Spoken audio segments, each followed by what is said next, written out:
Halo, saya Dimas Anggara. Saya berperan sebagai Marcel di series Induk Gajah. Welcome to MD Interview.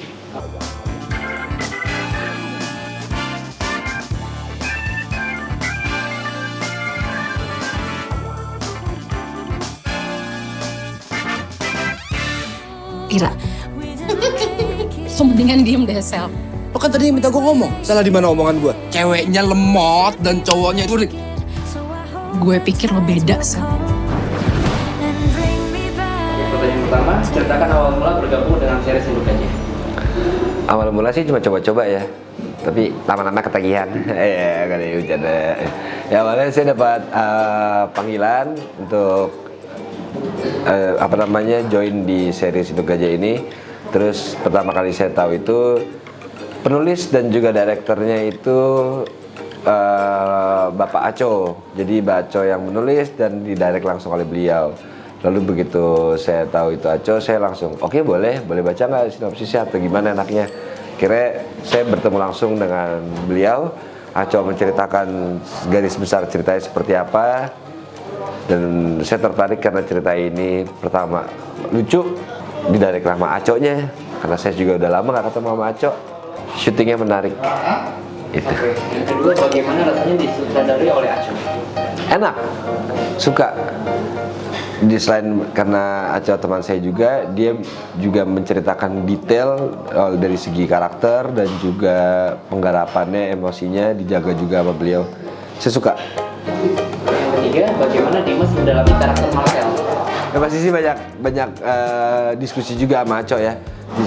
Selain saya baca dari awal, habis itu juga diskusi sama Aco karena ya, untuk menyatukan interpretasi saya sama dia, kita tukar pikiran banyak dan memang ada proses reading juga berapa kali.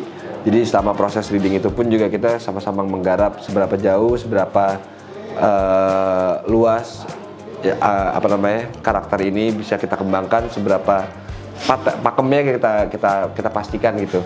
Dan di situ juga akhirnya saya sama Cok juga diskusi kalau ini gimana ya, enaknya seperti apa ya, dan kita akhirnya garap sama-sama dari model rambut, dari baju juga. Jadi benar-benar didiskusikan benar-benar sama Cok. Itu sih, dan banyak reading, banyak diskusi. Apa pendapatmu tentang orang yang sudah memasuki usia 30-40 tahun tapi belum menikah? Tetap semangat, jangan pernah menyerah, dan nikmatilah hidup itu dengan bahagia.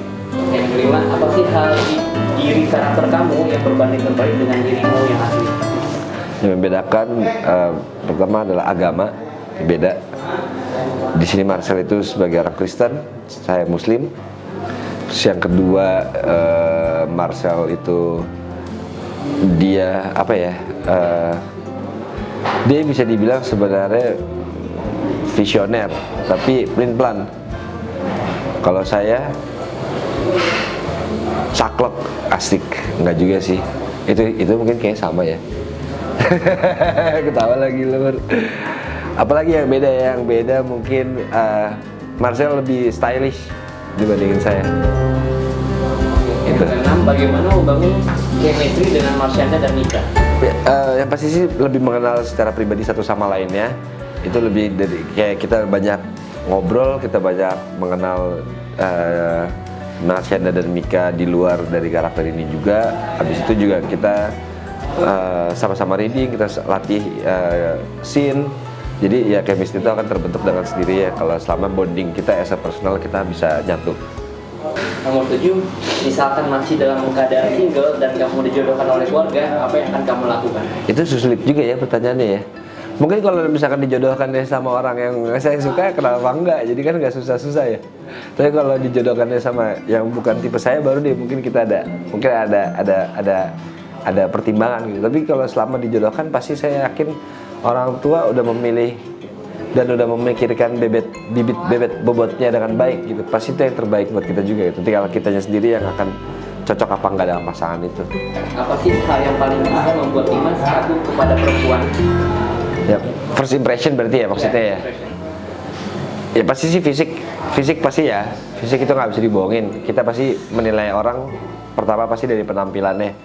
Habis itu baru kita pasti akan melihat ke sifat dan sikapnya, apakah bisa nyambung sama kita apa enggak gitu. Tapi yang pasti kalau saya pribadi pasti pertama adalah penampilannya itu. Apa kesulitan yang dihadapi Dimas dalam memerankan Marcel? Sebenarnya banyak sih, mulai dari Marcel ini adalah orang Batak yang lahir di Jakarta dan tumbuh besar di Jakarta. Jadi aksen Bataknya kita tidak gunakan, hanya orang tuanya yang menggunakan Batak. Nah, kesulitan saya adalah dikarenakan saya menjadi orang, bisa dibilang orang besar di Jakarta, orang Indonesia, tapi orang tua saya masih dengan aksen Batak. Untuk menjaga konsistensi aksen itu agak susah, karena kadang-kadang pasti kita suka terbawa dengan suasana, tiba-tiba mendengar orang tua kita ngomong Batak, kita jadi ikutan ke bawah. Nah, menjaga itu menurut saya itu paling susah. Dan sisanya selebihnya ya secara emosi pun juga susah untuk menjaga konsistensi itu. Yang terakhir, apa yang didapat setelah memerankan karakter Marcel di seri Sendok Gajah? Jangan pernah menilai orang dari luarnya aja, tapi kenali dulu. Karena setiap orang pasti memiliki sisi inner beauty-nya. Terus abis itu juga keluarga pasti nomor satu, dan apa yang dilakukan orang tua kita pasti sebenarnya itu adalah pilihan terbaik buat kita. Jadi jangan pernah kita langsung membangkang apa permintaan orang tua, tapi kita lihat dulu dan kita dalami dulu apa permintaan orang tua. Pasti karena itu adalah yang terbaik buat kita. Jangan lupa saksikan seri Sendok Gajah. Mulai besok diet kau ya. Masa anak gadis badannya kayak gajah?